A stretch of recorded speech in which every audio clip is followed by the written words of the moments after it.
Next 1.14. The radius of the hydrogen atom is about 0.5 angstrom.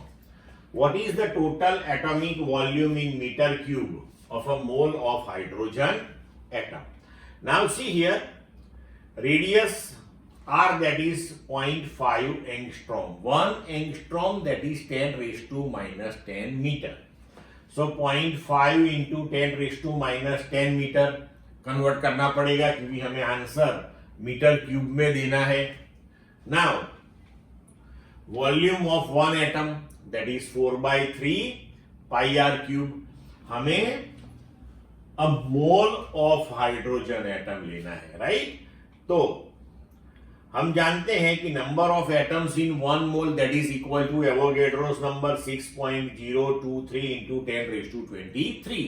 तो simple है, एक atom का वॉल्यूम 4/3 पाई आर क्यूब है, तो एन एटम का कितना? n into 4/3 pi r cube. अभी इसमें हम सब वैल्यू सब्स्टिट्यूट कर देते हैं एंड इसको सॉल्व करो तो 3.154 into 10 raise to minus 7 metre cube. So इसे नियरली इक्वल टू आप लिख सकते हो 3 into 10 raise to minus 7 metre cube. Clear?